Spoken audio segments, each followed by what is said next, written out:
The RRR film is reaching great heights and is being hugely celebrated by the people. What if I tell you that the movie is not fictional, but in fact both Ram and Bhim characters are inspired from a freedom fighter named Alluri Sita Ramaraju. This is a story of a sannyasi who made revolution in India's freedom struggle. Alluri Sita Ramaraju was born to Venkat Ramaraju and Narayanamma in Andhra Pradesh. His father was a man with immense self-respect and great love for freedom. He even once scolded Ramaraju for saluting the Britishers. We can say that his journey towards freedom fight started from his father.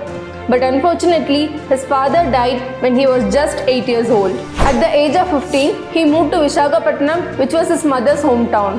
There, he often visited tribal areas and got to know the struggles of tribal people. Around the same time, he met Sita. He was madly in love with her. But a sudden death left him completely heartbroken. To keep the memory of Sita till his last breath, he added Sita to his name and became Alluri Sita Ramaraju. He was a highly spiritual person. Even though he was great in education, he was particularly interested in astrology, herbalism and horse riding until he became a sannyasi at the age of 18. After becoming a sannyasi, he went on a spiritual trip to Gangotri and Nasik. During this travel, he met a group of revolutionaries who inspired him to follow the path of revolution. Seeing the struggles being faced by the tribal people, he decided to build a movement for their independence. He started to organize and educate the tribal people about their rights and prepared them for a fight against the missionaries who tried to convert the tribal people, police and forest officials who tortured them in every possible way. Eventually, he settled down with the tribals in the Papi Hills of Godavari district, and the people of tribal villages started to see him as a guardian angel. Day by day, the torture of Britishers became unbearable and rebellion was the last option left for the people, and Ramaraju became their natural leader. The Britishers tried to bribe him by offering 60 acres of fertile land for him to build an ashram, but he rejected it and stood by the people.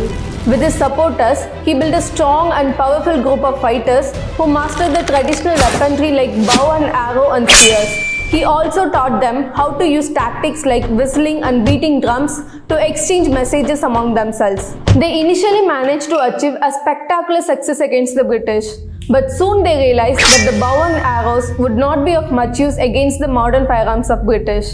He thought the best way forward is to take them away from the enemy and started launching attacks on police stations. In August 1922, he gathered a group of 500 people and looted the weapons from several police stations.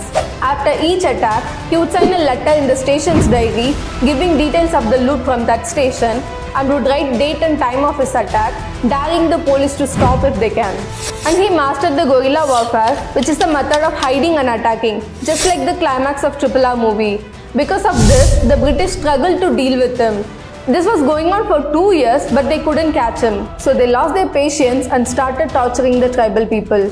They burned the villages, destroyed the crops, killed the cows, and of course molested the women of tribal community. Bearing all that, the tribal people stood by him. Soon they realized that his style of guerrilla warfare would have to be dealt with similar response, so they brought Malabar Special Police who were trained for such purposes. And Commissioner J.R. Hickins announced a reward of 10,000 rupees for the head of Sita Ramaraju. And trust me, it was a huge amount of money at that time. After putting a massive effort for 2 years, the British managed to catch him in the forest of Chintapalli. He was then tied to a tree and was executed by shooting on 7th May 1924. A tomb of him still lies in the village of Krishnadevi Peta near Visakhapatnam. Mahatma Gandhi paid his tribute, saying, "Though I do not approve of his armed rebellion, I pay homage to his bravery and sacrifice." Nehru commented that Raju was one of those few heroes that could be counted on fingers.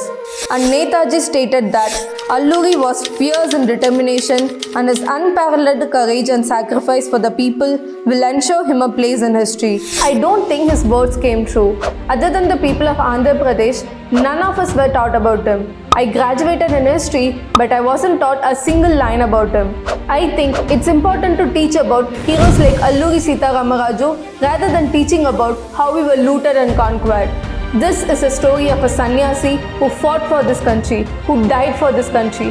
He deserves to be known. He should not be forgotten.